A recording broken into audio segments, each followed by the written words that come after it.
آج ہم انشاءاللہ رنج و غم سے ازالے کی دعائیں آپ کے ساتھ شیئر کریں گے کہ انسان جب اپنے دل میں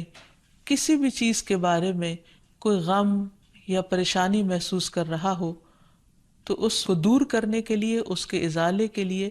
کن الفاظ سے اپنے رب کو پکارے، کیونکہ رب کے سوا اور کون ہے جو کسی بے قرار کی سننے والا ہو۔ قرآن مجید میں اللہ تعالیٰ فرماتے ہیں اَمَّن يُجِيبُ الْمُضْطَرَّ إِذَا دَعَاهُ وَيَكْشِفُ السُّوءَ، پھر بھلا بتاؤ وہ کون ہے جو بے قرار کی مضطر کی پکار سنے اور اس سے تکلیف کو ہٹا دے۔ وہ صرف اللہ سبحانہ و تعالیٰ ہی ہے، اور ہمارے دل بھی اسی کے ہاتھ میں ہیں، وہ جس طرف چاہے ان کو پھیر دے۔ کیونکہ بعض اوقات انسان ہر چیز کے ہوتے ہوئے، ہر نعمت کے ہوتے ہوئے اپنے دل کے اندر ایک غم، ایک ڈپریشن، ایک تکلیف محسوس کرتا ہے، اور بعض اوقات اسباب کچھ جانے بوجھے ہوتے ہیں اور بعض اوقات اسباب جانتا بھی نہیں انسان، اور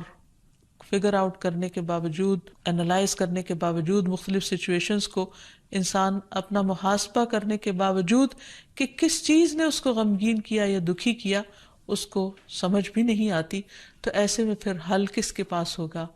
صرف اور صرف اس رب کے پاس جس کے ہاتھ میں ہماری جان ہے، جس کے قبضے میں ہماری جان ہے،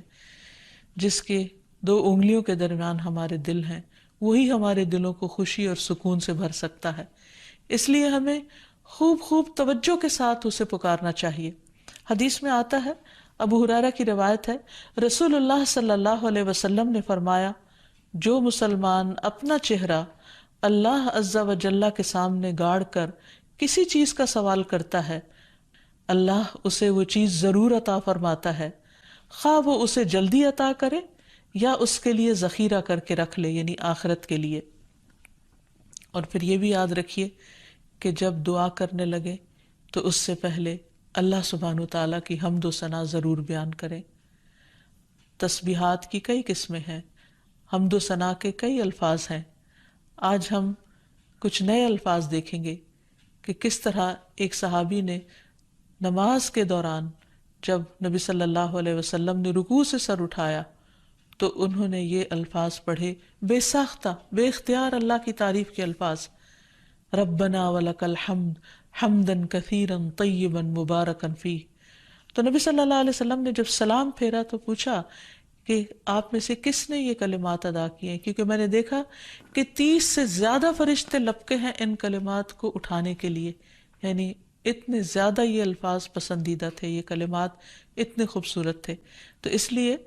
نماز کے اندر بھی، رکوع کے بعد بھی یہ دعا پڑھی جا سکتی ہے، اور عام حالات میں بھی جب ہم اللہ تعالیٰ سے کچھ مانگنے لگیں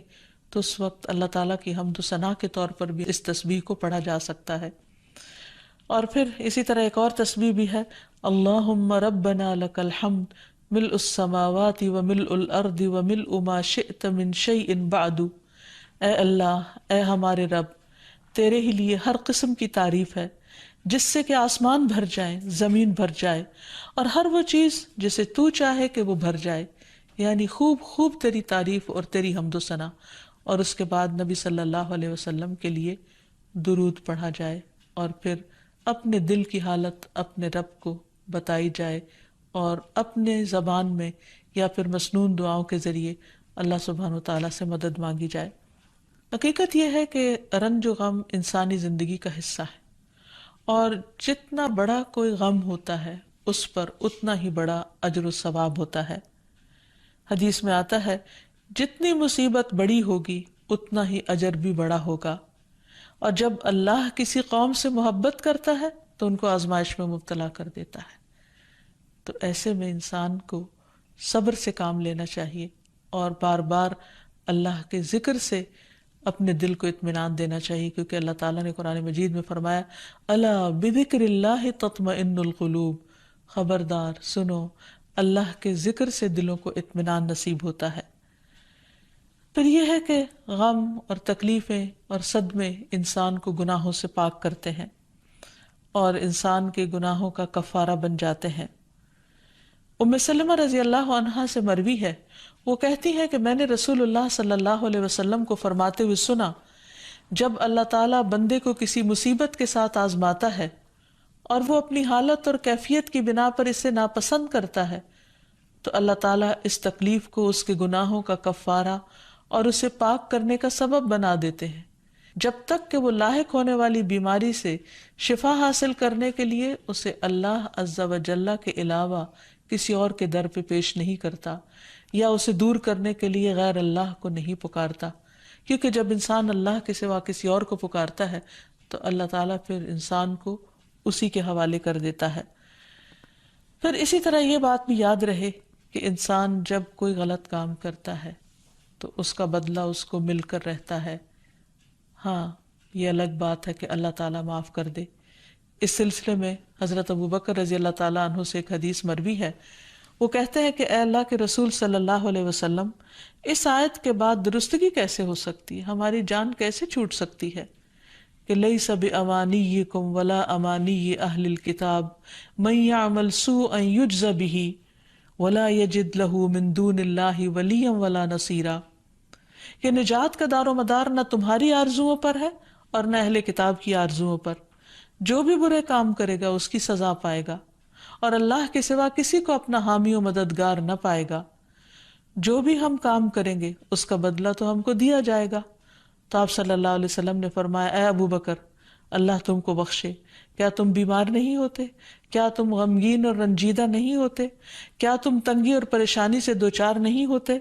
وہ کہتے ہیں، میں نے کہا جی ہاں۔ آپ نے فرمایا، اسی طرح تو تم کو بدلہ دیا جاتا ہے۔ یعنی قرآن مجید میں یہ جو آتا ہے نا، من یعمل سوءا یجز بہ، جو برا کرے گا بدلہ پائے گا، تو یہ بیماریاں، تکلیفیں، دکھ، یہ ایک طرح سے بدلہ ہیں۔ پھر یہ یاد رکھیے کہ انسان پر جب بھی کوئی غم یا تکلیف یا پریشانی آئے تو وہ اپنے غم کا حال اپنے رب کو سنائے، جیسا کہ یعقوب علیہ السلام یوسف علیہ السلام کی جدائی میں جب کرب اور تکلیف میں مبتلا ہوتے تو وہ اپنے غم کی داستان اپنے رب کو سناتے۔ قرآن مجید میں آتا ہے، انما اشکو بسی و حزنی الی اللہ، کہ میں اپنے غم اور دکھ کی داستان اپنے رب کو ہی سناتا ہوں۔ یعنی لوگوں کے سامنے چرچا نہیں کرتے تھے کہ ان کے دل پر کیا بیت رہی ہے، ہاں وہ اپنے رب سے ضرور اپنے غم کو شیئر کرتے تھے۔